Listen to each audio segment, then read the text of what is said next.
Hi Underdogs, it's Stacy from Underdog Wellness, and I'm bringing you a video today that talks about the benefits of journaling. I've journaled for a very long time, and I always recommend it to my clients when we're working out on the reformer or we're doing private yoga lessons, especially if they're looking for weight loss. I find that a lot of times, they can be eating all the right things, they can be exercising and doing everything, and sometimes they still aren't seeing the results they want to see. They're not losing any weight. And I find,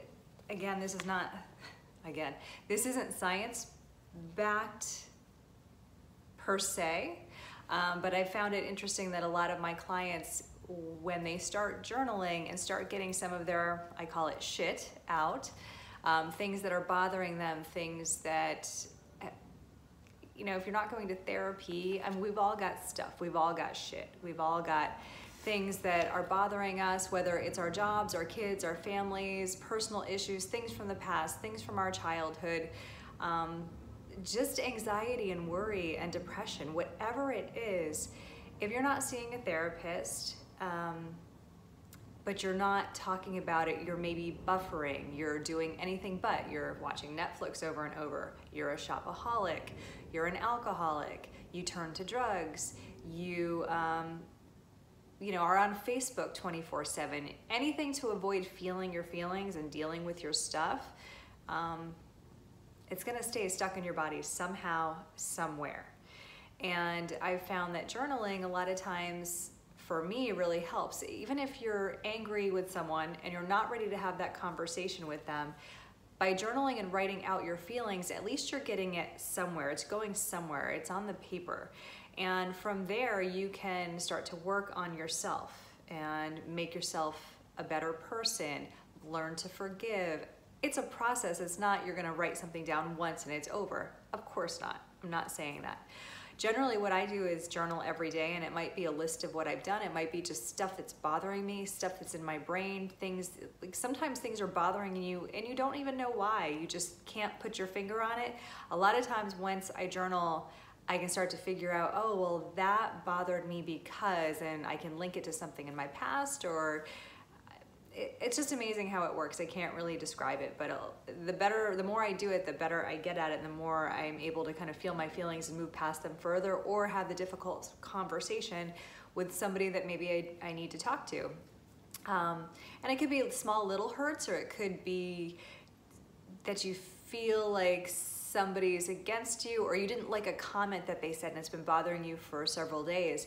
Sometimes that gives you the strength, just writing it out and getting it on paper and seeing what's bothering you and why it's bothering you. You either A, are able to just let it go because you realize it wasn't a big deal, or B, you have that conversation. It gives you that bravery in some ways to have that conversation with somebody that you need to talk to. Stuffing our feelings down never works in the long run, because they just stay stuffed down and they show up in our body as aches and pains and what have you. Anyway, I came across an article in Pilates Style magazine about the benefits of journaling. So I'm gonna be looking at notes, so if I look down, that's why. So it says, the beginning of it says, with science-backed benefits ranging from reduced stress to better immunity and emotional well-being, journaling just might improve your Pilates practice or yoga practice or life in general, being a better mom, being a better wife, girlfriend, whatever, teacher, coworker, neighbor, sister, daughter, whatever.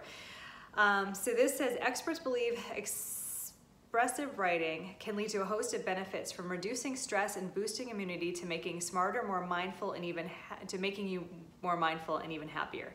It's not a coincidence that some of the world's biggest thinkers and innovators, from Albert Einstein and Abraham Lincoln to Anne Frank and Maya Angelou, would journal regularly.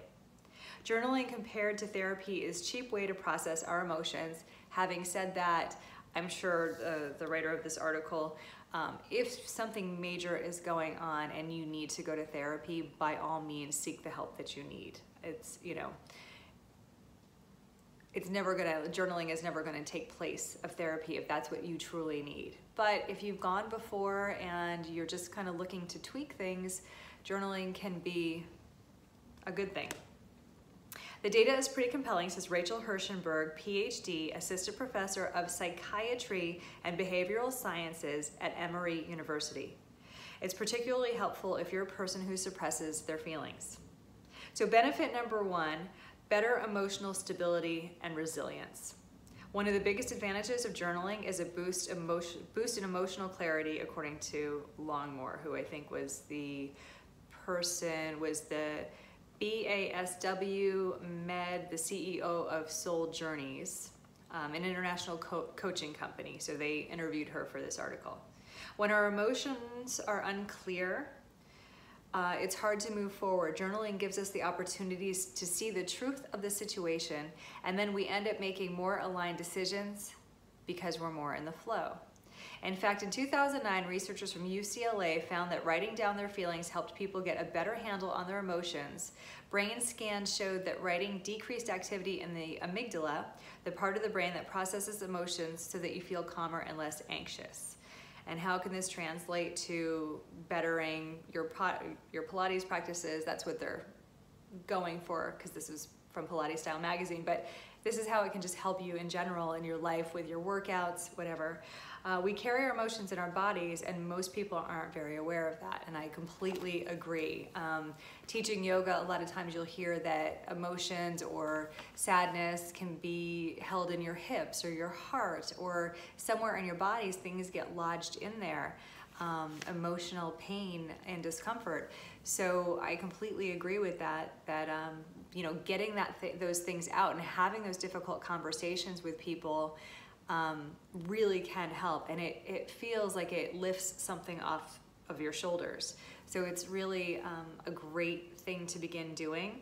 Again, when I work with clients, a lot of times if they're not seeing the results they want to see, even though they tell me that they're eating healthfully, I mean, I have no way of knowing, I'm not filming them, but I believe them, you know, because most of them are pretty honest. They'll tell me if they've had a donut or a Girl Scout cookie or binged on something. And I can feel the frustration when they say, no, I've been doing everything you've said. I've been eating clean and I'm still not losing weight. That's frustrating. I completely understand that. So if you are doing everything right and you're working out with a trainer by yourself with DVDs, you're doing that several times a week and you're still not seeing the results that you're looking for and you're getting frustrated and you want to throw in the towel, maybe there are things that you're not letting go of. I've heard it said that sometimes we hold on to our fat like a big coat, something that protects us, that keeps, you know, keeps our insecurities away, or we want to hold on to them. We're not ready to let go of our insecurities yet. There's a famous, she's an author, but she's also a speaker. She does a lot of TED Talks. Elisa, and I can't think of her last name. Darn it, that's going to kill me. Anyway, she's an African-American woman, and for the longest time, she was heavy. She was overweight. She's been on Oprah. I mean, she's a life coach, and she wrote these books, and just, she's an amazing speaker. And eventually she did lose weight, and what she had happened was, I guess they had gone on the Steve Harvey show, and they were gonna pull audience members out or something, and she was going to try and help them with whatever their issue was. And this woman wanted to lose weight. And Lisa at the time was overweight herself. And she said she felt like a fraud. I had listened to her tell this story. And that was like the one thing that she couldn't master. And so she told the woman that they were in it together and that they were going to go on a journey to lose weight together. And, you know, they started eating right and doing the whole thing. Well, I guess from what I can remember from the story, Lisa had started really kind of looking at herself and looking at her life and looking at her relationship with love and men and how she handled those things. And she had been hurt many times in the past, and eventually just by kind of letting those things go and coming out of it, and I don't know if journaling was involved. I do believe she is a journaler, but I'm not positive, but anyway, the story was that she felt she had been holding on to her weight like a coat. She literally described it as a coat that she would just wrap around herself, and she was holding on to it because she wasn't ready to let go. And then she finally, with this journey with this other woman, she was able to lose, I think, like 70 pounds. Like it was quite a bit. She looks very, very different now.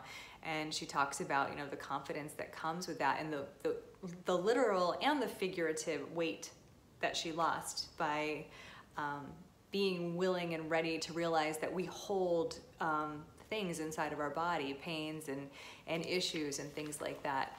And I believe, if I'm remembering correctly, she had an ex-husband, or it was her father of her child anyway, who had gone to prison.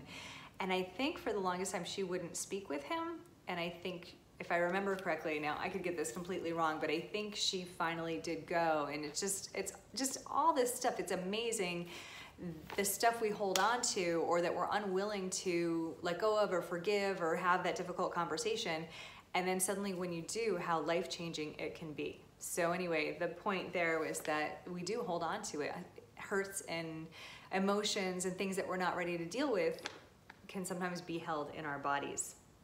Benefit number 2, reduced stress and improved physical health. It's kind of obvious, but there are enough studies to show that any stress reduction we do is going to boost our immunity, Longmore says. The more prolonged we have adrenal fatigue, which results from stress, the more we start having secondary issues like chronic low back pain.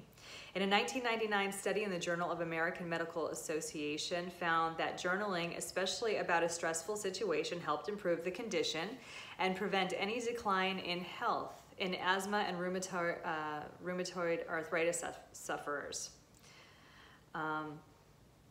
In 2003, researchers at the University of Auckland in New Zealand concluded that expressive writing could help heal wounds faster in healthy older adults. And just this past year, research published in Frontiers in Behavioral Neuroscience showed that critical writing can help lower cholesterol, our stress hormones, or sorry, cortisol, our stress hormones. So when we talk about the extra weight we carry around our belly as we get older, as we get past our 40s and stuff, that's usually cortisol, and it's also our stress hormone, cortisol. So again, letting go of these things, not holding on to them, not just breezing through our day and coming home and having a glass of wine or 2 or 5 or beer or whatever it is, or reaching for food. That's another one, is we buffer, we whatever it is that fills us up, whatever our go-to is. You know, again, getting those emotions out and not needing to reach for these things, not needing to have a vice, is a good thing, because then we can spend more time. Let's turn our vices into things that are healthy and beneficial for us. And journaling could be one of those things. Okay, so benefit number 3, enhanced intuition. Longmore says, at best, when you start journaling, you remove a veil and clear away the fog from your glasses. You tend to have a heightened sense of intuition and are able to make decisions more easily. Journaling takes us into the beta brain wave, she continues. We see people and places differently without judgment. It's almost like we have a 360-degree viewpoint. And I can see where that could be true a little bit. I think journaling turns it around on yourself. You start to look at yourself. It might start out where it's just like, I'm mad at my husband and da-da-da-da-da-da-da-da. Or you might genuinely be angry at one of your kids or a next door neighbor or a coworker, and it's completely, they wronged you. But a lot of times when we start to journal, we can start to then look at the situation from different angles, look at ourselves and how we participated in the event, whatever it was, and perhaps it's completely the other person, or perhaps we start to see, you know, I overreacted, or I jumped the gun, or whatever. And when we start to see things from a different vantage or viewpoint, it does start to, I think, lift the veil. And by doing that, starting to see things differently, I do think you become more intuitive. I do think you're just more open and really starting to look at the world and your place in it and other people and how you interact with them. Whereas sometimes we go through life in a fog. I can pick out certain years or chunks of years where, especially when my kids were younger, where every day seemed exactly the same. It was like Groundhog Day over and over. And I have trouble recounting individual days, you know. Whereas when I really became conscious and started journaling and started thinking about my actions and how they affect other people every day, I became much more aware.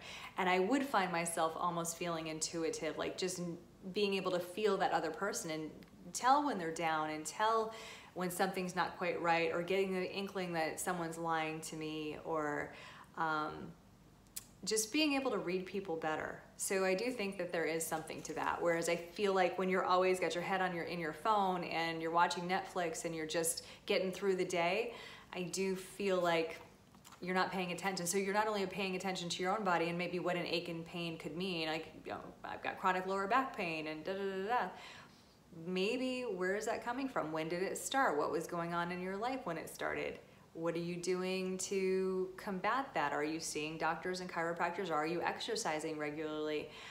I've had issues with my own physical body, and I can start to pinpoint when it happened, and I can pinpoint when it released, and it had nothing to do, in my opinion, with a doctor. Sometimes chiropractors or massage helped, but it didn't get rid of it. It was still chronic. So there's that. Okay. Benefit number 4, more creativity. When you journal, you create balance between the right and the left hemisphere of the brain. If we're left brain dominant, the functions that exist in the right brain, like creativity, become stifled. And I would say, maybe not for everybody, some people are just creative and that's all they are, and maybe to the point where they kind of neglect, you know, their banking or whatever. I've met some people that they're just very creative, but their life was a little messy. For me, I have to get my crap out first. If I have a to-do list or something in my brain that has to come out, I can't be creative to save my life. I have to go fix that thing. I have to. So for me, journaling a lot of times gets that stuff out. Sometimes I just make a list of a bunch of crap I have to do, and that's my journal. And then other times it's, trying to figure out what's bothering me about something, or a conversation, or an experience. And just getting that on paper, I can always go back to it later, frees up my brain to pursue something a little bit more creative and have a little bit more fun. So for me, I would say that's a definite thing. Number 5, boost in overall happiness. When we write expressively, we're dumping those lower order emotions like rage and resentment and melancholy, and we're leaving them on the paper. These emotions just want a home and want to be identified. Once we do that, we bump up our emotional maturity, which can make us happier in all aspects of our lives. Absolutely, that's what I've been saying over and over. It gives it a place to go. What you do with that is your choice. Some people aren't ready to have that conversation. They're not ready to talk about what happened, or talk to the person that maybe wronged them, or can't let something go. That's fine. And maybe, if it's something major, something really, really big that's, stuck with you for 20, 30 years or something, maybe it is time to see a therapist and see if you can work through that. But sometimes just being ticked at your next door neighbor for leaving their trash cans out or something, I don't know. It's an annoyance, it's a pet peeve, whatever. Sometimes just getting that out. I do strongly suggest having difficult conversations with people, because I feel like building resentment's not a good thing, but that's a completely different story. So 3, 4, Okay, so that was it. Oh, benefit number 6, sorry. Broaden perspective on life. In addition to writing in a journal, this can be key. Reading your journal is like when we haven't seen a friend for 3 months and then they notice something about you that you didn't. It helps us to see where we're asking these questions, or maybe we realize we need to ask different questions altogether. Longmore recommends reading your journal entries once a week. I like to go through my journal at the end of each week and capture the highlight reel and see how far I've come and if I'm being honest with myself. We all have ingrained patterns about our thing. For some people, it's their body. For other people, it's relationships. For other people, it's money. With journaling, we can take a step back and ask, what's the outcome I want to create, and how can I get there? For me, I've been journaling every day for over 5 years now. And before then I was sporadic. Sometimes I'd get on a big kick and then I would get off of it for years. And what I started doing was I started reading when I sit down to journal, I read 1 year ago today. So I always have some of my journals nearby. 1 year ago today, 6 months ago today, and then I journal today. And once I'm done, I sit back and I think about where I was. And the point for me is, if I'm still bitching about the same thing 1 year ago or 6 months ago, and I haven't done anything to change that, that's a problem.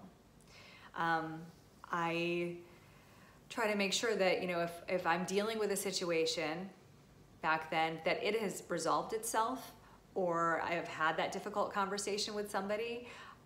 Sometimes I read a year later and I'm like, oh yeah, I forgot about that. I mean, that's how far gone it is because I handled it. And I think that's where we all want to be. I want to see in my writings that I've grown, that I'm not still complaining about not having enough money, or I'm not complaining about not having a good relationship with somebody, or that somebody still hurts my feelings, or I feel unvalued somewhere. No, that's unacceptable. So I want to make sure that, you know, and I don't want to be one of those people that bitches all the time. You know those people. If you're constantly negative and you're constantly wah, wah, wah, that's you. It's not everyone else. And that's a tough pill to swallow, but swallow it. So that's how I do it. That person said they check in once a week. Cool.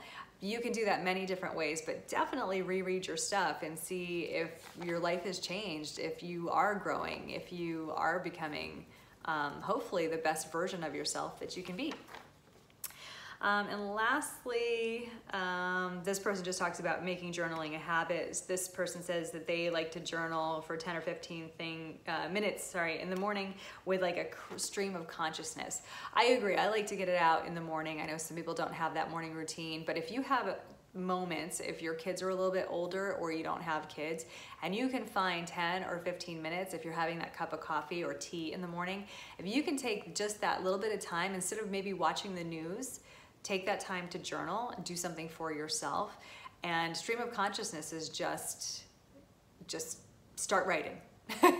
It doesn't have to be, I got up, I did my workout. No, it's like, you know, not looking forward to going into work today. I'm really nervous about this presentation.